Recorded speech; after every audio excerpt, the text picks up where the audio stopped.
Hey YouTube! Welcome to another one of my pickup videos. I stopped off at some thrift stores in one of the towns I go to. I try to go to some of them twice a week. That was the case today. These are places that normally have games, so I decided to stop off again, even though I stopped off a couple days ago. And it paid off. I found some pretty cool stuff.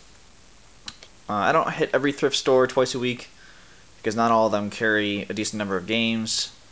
They don't seem to go through them as much, so I only visit some of those once a week. But anyways, let's start off. I went to a Savers, and I start by showing you these Yahtzee handhelds. I learned from Classic Game Hunter. I'll put a link in the description to his channel. Pretty cool channel. Great pickup videos. But he always talks about the Yahtzee handhelds that do so well on eBay.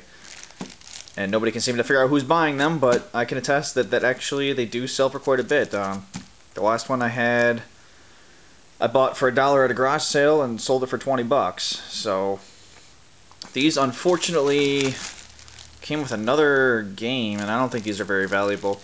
I'll look them up, but I don't really think they are. And so they're $4 instead of $2. They normally sell them $2 a piece, but for some reason they package these together. I wish they had just packaged the two Yahtzees together and sold them for $4. But I guess I kind of figured, who wants two Yahtzee handhelds? That's ridiculous.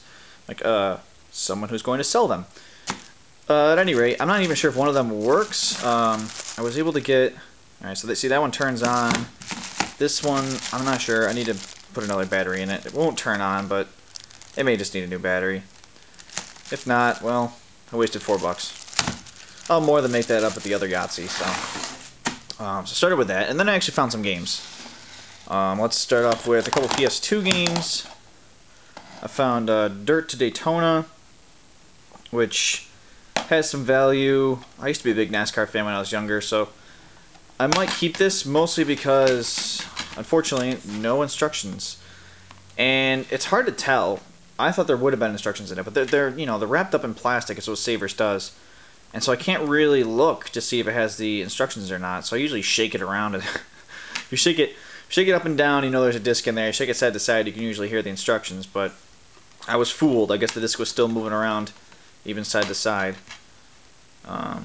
So, I don't know. It's not worth a ton. I paid $3, which is a good deal for the game. So that might go into my collection. Another PS2 game I got was Mortal Kombat Armageddon. Definitely going into my collection. I don't have this, and I'm a Mortal Kombat fan, so it doesn't have a lot of value anyway, so there's really no reason to resell it. I just picked it up for my own enjoyment. So at least I finally got a game that I actually want to play. It's a good start. Then I picked up some DS games that were there. I got Animal Crossing, Wild World. I've been meaning to try an Animal Crossing game. I've heard good things. And for $3, it's a pretty good deal. It's complete with the instructions, and actually has the instructions and warning pamphlets and everything pretty much. It's actually pretty heavy. But yeah, $3. And I also picked up Chessmaster, The Art of Learning. I'm not sure what I'm going to do with this yet.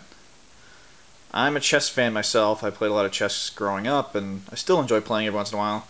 So I may give this a shot. It's worth quite a bit of money, so it might be worth selling. I guess I'll probably try playing it first and see if I like it. I have plenty of chess games, so I mean, if it's not up to my standards, of chess games, then I'll probably sell it.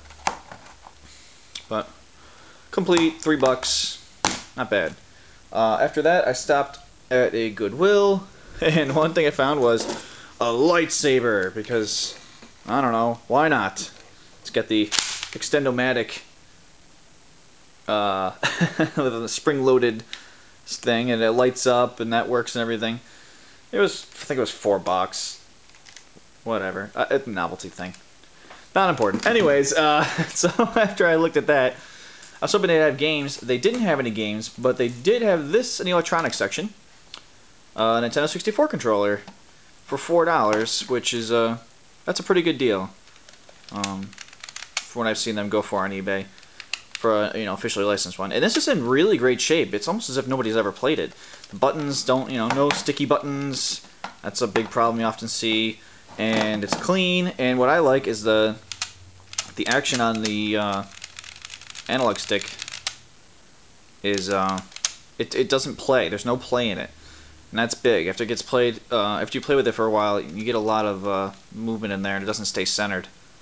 You can usually still play with them, but they're kind of annoying. But this is nice and springy, so like new. So that's a really good deal. Happy to find that because I actually have 4 controllers, but one of them's not in great shape, and I've been wanting to sell. I have an extra system. I've been wanting to sell it, but usually my market, I'm trying to find people that really want to pick up the game system and play it. And if it doesn't have a controller, how are you going to play it? So anytime I can find Nintendo 64 controllers, that's great. They seem to be hard to find around here for some reason. But anyways, yes, that's my pickups for today. Expect more tomorrow. Definitely going garage sailing. It's supposed to be a beautiful day, so I'll be out nice and early. Hopefully I'll find some cool stuff. So stay tuned, and you'll find out tomorrow, probably tomorrow evening. Until then, sayonara.